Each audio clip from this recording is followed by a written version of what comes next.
السلام عليكم ورحمة الله وبركاته، ازيكم عاملين ايه؟ اخباركم ايه؟ ان شاء الله بإذن الله تكونوا بخير. معكم مها، ودي قناتي اسمها وصفات المطبخ معها. ولسه مستمرين في سلسلة نواعم العيد، وهنعمل القنبلة، هنعمل السابليه. هنعمل السابليه السبيشال الملكي الجميل اللي زي ما انتم شايفين كده.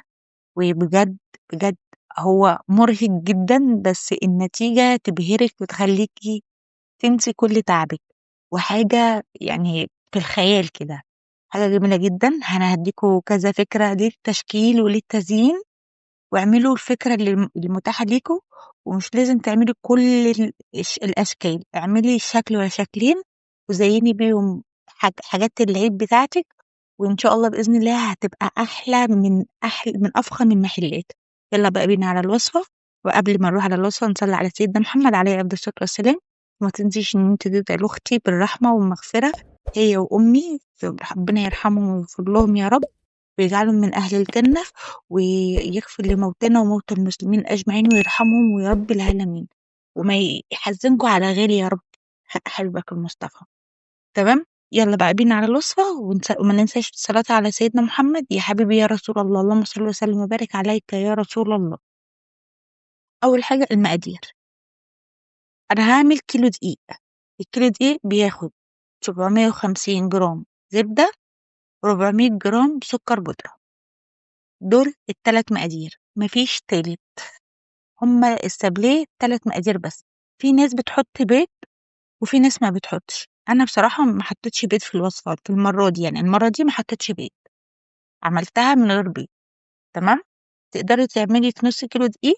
أبقى أقول لك على المقادير يعني بتاعة النص كيلو دقيق. هنضربهم بالعجان ضرب، يعني ما تخافيش اضربي براحتك علشان خاطر يعني إحنا مش حاطين أي مادة سايلة. اللي أنا حطيتها ديّة حطيت أسانسي حليب برضه، يعني بجد بيخلّي ريحة المعجنات، وبيخلّي بيضبط طعمها وبيضبط تحميصتها واللون في التسوية.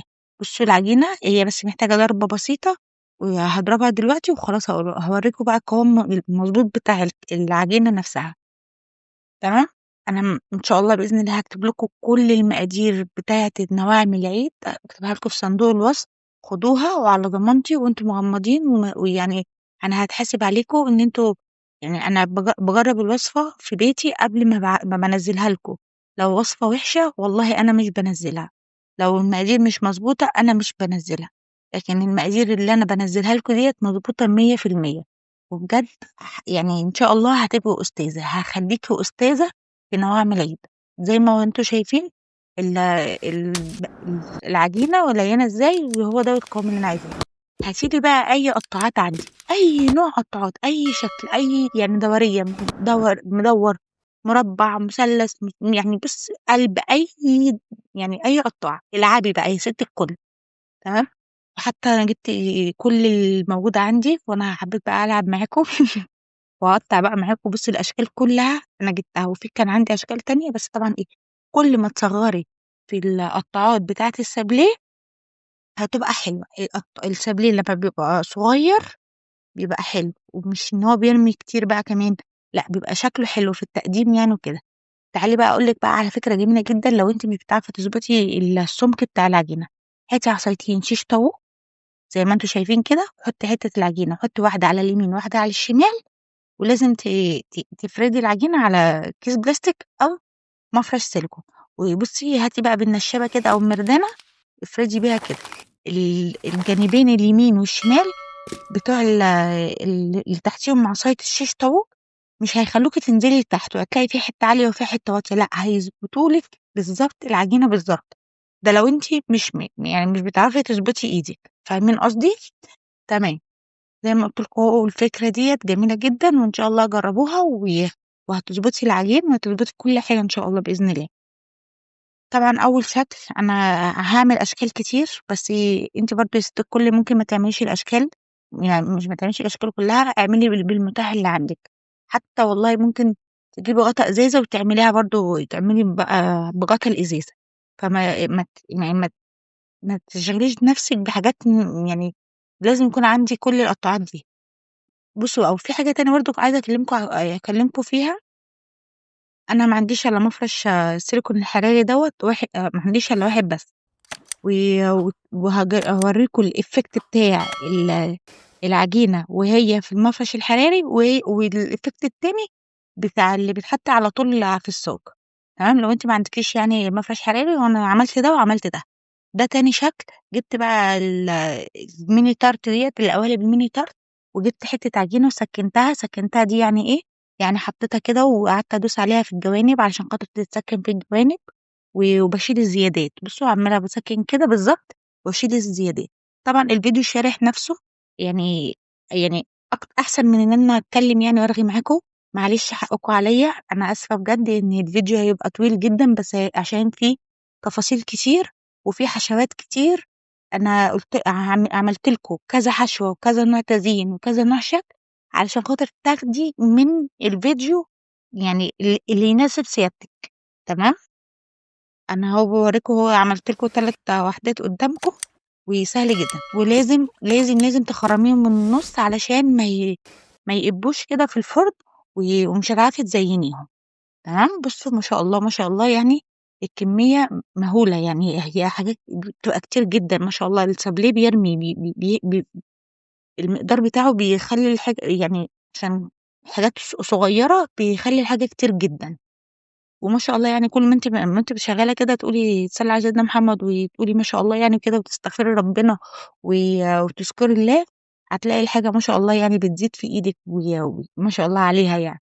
دي برضه ده تالت شكل، شكل البونبوني كده. ويا ريت، يا ريت تريّحي العجينة نُص ساعة في التلاجة، ما تشتغليش زيي بسرعة كده، عشان أنا اشتغلت على طول. بُصّوا أنا ده تاني شكل، والشكل الmini tart أدي تالت شكل. وأنا باورّيكم بقى الشكل الرابع. أنا حبيت إن أنا أورّيكم الأشكال اللي موجودة. أنتِ ما عندكيش إلا شكل والّا شكلين، اشتغلي بيهم عادي جدًا، ما فيش أي حاجة يعني ما فيش أي معضلة. يعني اشتغلي كده وما تضايقيش نفسِك. بُصّوا، يعني تسوي العجينة كده وحسّي بيها بقى. طبعًا عملت بقى إيه الدورية ديّة علشان خاطر السابليه بونبون اللي أنا برضه هاوريه لكم في القوالب السيليكون. و ويا ريت بقى لو لقيته أصغر من القطّاعة المدوّرة ديّة، علشان خاطر حسّيت إن هي بصراحة يعني بالأمانة، حسّيت إن هي التقطيعة أكبر من القالب السيليكون. هاوريكم بس إيه وإحنا شغالين مع بعض في الفيديو، هاوريكم قصدي إيه. أنا عملت ديّة تخينة شوية أو سمكها مثلًا 3 سنتي أو 4 سنتي، 4 سنتي مثلًا كده، علشان خاطر ديّة هتبقى لقطعة واحدة. لكن التانية الأشكال التانية عملتهم رقيقة كده في حوالي 2 سنتي أو سنتي، علشان خاطر إن هُم هالزقهم مع بعض هيبقوا قطعتين. وطبعًا عملت بقى شكل الوردة دوّة برضه، وكذا شكل. يعني أنا عملت أشكال كتير معاكم، وهاعمل برضه دلوقتي أشكال تانية معاكم، تمام. و وهنحطهم بقى، يعني هنيجي بقى للسِوَى، هنحطهم في الرف الوسطاني درجة حرارة 170. لو أنتِ مش عندِك يعني الزرار اللي بيضبط الحرارة، خلّي الحرارة متوسطة، تمام. وما بياخدش 10 دقايق، يعني أقل من 10 دقايق، وعلى حسب برضه الفرن بتاع الساعة. وطبعًا دي شكل الدمعة. أنا ما شاء الله عملت أشكال كتير، يعني عشان خاطر بس كانت متاحة عندي، وحبيت إن أنا أشكِّل يعني في تشكيلة السابليه. أنتِ ما عندكيش، اعملي باللي موجود والمتاح عندِك. أنا قُلت لِك ممكن تعملي بغطا إزازة، فما تضايقيش نفسِك وما تُقفيش على الوصفة كلّها عشان خاطر مثلًا نقطّعه. وبعدين ممكن تروحي تشتري قطّاعة، يعني الواحدة ب10 جنيه متهيأ لي، من عند أي محل مستلزمات حلاقة. عملت بقى المربع ده برضه. بُصّوا أنا باعمل المربعات صغيّرة علشان خاطر إن أنا ألزقهم مع بعض. فأنتِ لو أنتِ هتعمليها قطعة واحدة زي ما أنا باقول لِك، هتعملي يعني السُمك عادي. نيجي بقى نعمل الجناش ونعمل الأطعمة ونعمل الحبشتكنات بتاعتنا. أول حاجة معانا كوباية مَيّة، ومعانا ربع كوباية كريم شانتيه، ومعانا نُص كيلو أو 500 جرام شوكولاتة بيضا، وهنحط عليهم معلقتين زيت.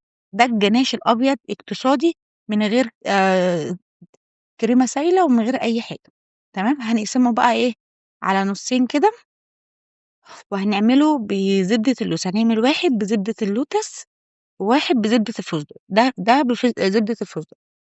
علشان خاطر مثلًا إحنا مش معانا يعني مبلغ وقدره إن إحنا نجيب زبدة الفستق نعمل بيها جناش، لأ، أنا هاعمل بقى جناش اقتصادي كده، وأضحك على نفسي بيه إن أنا حطيت معلقة هنا، معلقتين صغيرين من زبدة الفستق، ومعلقتين صغيرين من زبدة اللوتس.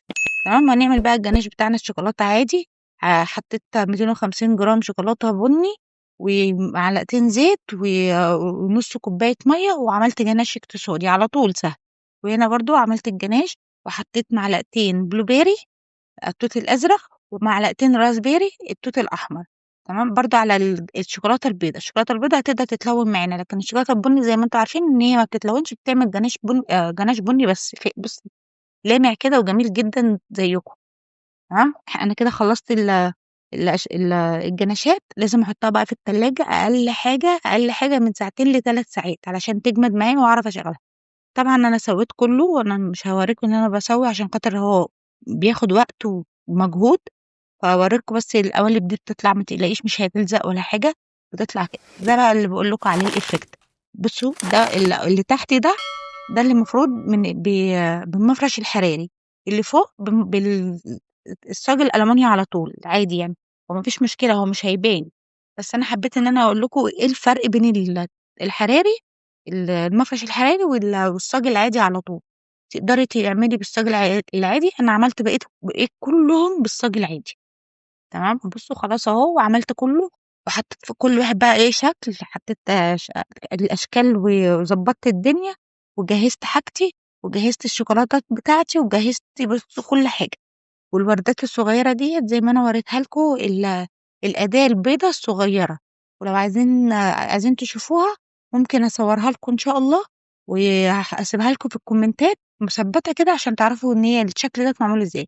جبت بقى القوالب السيليكون بتاعتنا عشان نعمل بس السابليه البونبون. حطيت طبعا الشوكولاته بتاعتنا، وزي ما انتم شايفين شوكولاته خام محطوط عليها معلقتين زيت بس، مش اي حاجه، دي شوكولاته بس خام. وجبت فرشه وحطيتها دهنتها مرتين وتلاتة. انا دهنتها مرتين وتلاتة، قفلت كل الجوانب علشان لما اجي اطلعها ما تتكسرش معايا. لازم تعمليها بفرشه او بظهر معلقه كده. هبص بفرشه كده. انا عملتها على 3 مرات يعني، انا ما رضيتش اطول عليكم الفيديو اكتر من كده. عملتها على 3 مرات. وجبت برضو القالب دوت، وحطيت فيه شوكولاته معلقه صغيره كده شوكولاته، واي تزيين فيه. انا حطيت لوزايه، وشويه زر ورد. وبرضو يعني حطيت برضو واحدتين كده من عين الجمل صاحية كده، شكلها حلو كده، شكلها زي الفراشة كاملة يعني، عين الجمل كاملة مش مكسورة. تمام. على طول دقيقة ولا دقيقتين في التلاجة بتجمد على طول. نحط بقى ايه الحشوات بتاعتنا. بس دي حشوات، الحشوة بتاعة الراسبيري والبلو بيري، وهنحطها كده وهنقفل ونحط. طبعا الفيديو شارح نفسه، شارح يعني، مش محتاج ان انا اتكلم، بس انا بحب اتكلم معاكم. اي نعم هو الفيديو طويل، بس حقكم عليا، انا بقول لكم بس عشان التفاصيل.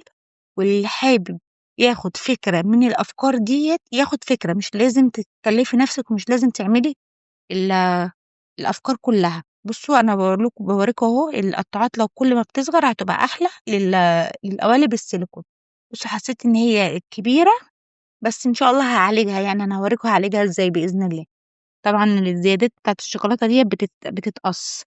نيجي بقى عند الاشكال التانية بقى الجميله بتاعتنا. ان احنا عملت واحده زي فوريرو راشيه. جبت الشوكولاته البيضه، حطيت بقى ايه الحته المفتوحه ديت، حطيت شوكولاته بيضه، وحطيت عليها جوز هند، وحطيت له زي من فوق عشان تبان ان هي كانها ايه فريرو راشيه. وبرده التانية حطيت عليها زبدة لوتس، وحطيت برضو دوت اللهم صل على النبي، بسكوت لوتس مجروش. حطيته برضو وادى شكله، وحطيت بسكوتة صغيرة لوتس بتاعت التزيين دي، وحطيتها من فوق كده، وادت بقى فيو ايه شكل. انا هوريكم كذا شكل، وزي ما انتوا عايزين زي ما انت حابة. انا مش بجبرك ان انتي تعملي الاشكال دي كلها. بصوا برضو الشكل دوت حطيته كده سهل يعني، حاجات بسيطة. وحطيت فيها الوردات الصغيرة زي ما بقولك عليها ان انا زينت بيها. طبعا انتوا شايفين ان ما شاء الله يعني الحاجة تتعمل بسرعة، بس لا بجد الموضوع مرهق ومتعب جدا. وطبعا ديت شكل البونبوني ديت شكلها جميل جدا. حطيت عليها مكسرات، وكنت جايبة برضو دست وورق دهب يعني عندي. فبصراحة أنا نسيت. أنا اليوم ده تعبت جدا، وكان مرهق قوي. وكنت مرهقة بصراحة. وزي ما باقول لكم أهو بُصّوا أنا حطيت بقى جبت الشوكولاتة اللي أنا حطيت عليها اللوز بُصّوا عين الجمل أهو، أنا باقول لِك حطيت عين الجمل. جيت بقى عند قوالب الطرف، أنا دهنت بقى إيه، القوالب الطرف ديّة دهنتها شوكولاتة عشان خاطر ما تطراش مع الجناش بتاعنا. بُصّوا دي خطوة اختيارية. جِبت بقى الجناش بتاعي اللي بزبدة الفستق، وعملت بقى إيه الشكل الجميل دوّة. تحفة يا جماعة تحفة. الشكل ده جميل أوي، أوي، أوي وجرّبوه. وطبعًا دي ديّة مربى الحليب من quality target.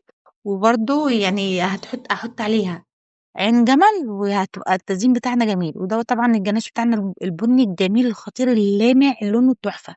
بُصّوا بقى طلّعت بقى القوالب اهي من التلاجة أو من الفريزر وكانت جامدة يعني وكده وباسويها. حسيت بقى إن إيه البسكوتة باينة، فأنتِ لو أنتِ مش عايزة البسكوتة تبان ممكن برضه تغمسيها كده في شوكولاتة أو بالفرشة وتدهنيها شوكولاتة. وما شاء الله يعني كانت جميلة جدًا وشكلها حلو وطعمها كان خطير. البلو بيري طعم يعني الناس يعني كذا حد عمّال يسأل ده إيه، ده إيه، يعني جوزي بيقول ما أعرفش صحابه قالوا له إيه الحشو دوّة، راح قالوا له قال لها ما أعرفش، واحدة زميلته يعني وكده وواحد زميله، لا والله مش عارف لأ اعرف لنا. فأنا اتصل بيّا رُحت قُلت له لأ ده بلو بيري وده راسبيري. بُصّوا بقى الكمية ما شاء الله، ما شاء الله كمية مهولة. حاجات جميلة جدًا. تعمليها في البيت أرخص من إن أنتِ تشتري. الكيلو دلوقتي ما شاء الله وصل لرقم بصراحة وصل لرقم عشان خاطر هو مُتعب ومُكلِّف و وإمكانياته عالية، يعني حاجات محتاج شوكولاتة. يعني بصراحة خَد منّي شوكولاتة كتير جدًا، عشان ما أكذبش عليكم بصراحة. يعني بُصّوا ما شاء الله الكمية دي هنا والكمية هنا. فطبعًا بقى فرّقت على حبايبي، وادّيت لحبايبي ودوّقت لاخواتي ولصحابي و ولحماتي، ودوّقت كل اللي أعرفهم وداقوا كل الحاجة اللي أنا عملتها ديّة عشان آخُد رأيهم. وبصراحة انبهروا ومش مصدّقين إن أنا عملت الحاجة ديّة ومش مصدّقين الطعم ده. التكلفة لدرجة إن هُم قالوا لي: "أنتِ بتبيعي طَب اعملي لنا ونشتري." فأنا مش هاقدر مش هاقدر أعمل كده عشان خاطر بنتي. بس إن شاء الله ادعموني وربنا يكرم بإذن الله. بُصّوا بقى طبعًا أنا حبّيت إن أنا أقسم لكم. بُصّ اللون الموف الجامد بلون التوت الأزرق تحفة، تحفة يا جماعة. يعني الطعم جميل جدًا، الشكل روعة. وجرّبوا الطريقة ديّة وجرّبوا في 3، 4 وحدات كده السابليه البونبون. يعني هيعجبكم أوي، أوي، أوي، أوي. أنا بصراحة كان نِفْسي أجرّبه وجرّبته وجميل جدًا. ربنا يطعمكم ويكرمكم ويحقق لكم كل اللي نِفْسكم فيه. الفيديو طويل جدًا أنا عارفة ورغيت كتير جدًا، بس بجد أنا حبّيت أورّيكم برضه الفيديو ده. بُصّوا حبّيت برضه أورّيكم الراسبيري نُقط حمرا كده بقى وpink وحاجات إيه، دلع، دلع، الدلع. لو وصلتِ بقى معايا لحد هنا في الفيديو ما تنسينيش في اللايك والشير والسبسكرايب وصفات المطبخ معاها. والفيديو ده طويل أنا عارفة، بس إن شاء الله هيعجبِك وفيه تفاصيل كتير وفيه أشكال كتير. وخُدي الفكرة اللي أنتِ عايزاها. بُصّوا، يعني خُدي الفكرة. يعني ممكن تعملي قوالب الطرف، ممكن تعملي أي شكل من الأشكال بتاعة السابليه براحتك، القلب، أي شكل. والbubbles ديّة أنا عملت 4 كِوَر كده صغنونين وحطيتهم جنب بعض، مش لزقتهم، حطيتهم جنب بعض وهُم لمّا بيستووا بيلزقوا، ما تقلقيش مش هيتفكوا. تمام. وأشكال خطيرة وشكل جميل وفيديو جميل زيّكم. وأنا عارفة إن أنا طوّلت عليكم، بس إن شاء الله هتعمليه وهتبقي أستاذة فيه ومش هتشتريه من برّه تاني. وهتبهري جوزِك وعيالِك يعني ما حدش هيصدّق اللي أنتِ عاملاه. ولو وصلتِ بقى معايا لحد هنا ما تنسينيش بدعوة حلوة منِّك عشان أنا الفيديو ده تعبني جدًا، جدًا، جدًا. والسلام عليكم ورحمة الله وبركاته. وادعوا لي في الكومنتات عشان أنا تعبت بجد في الفيديو ده. والسلام عليكم ورحمة الله وبركاته.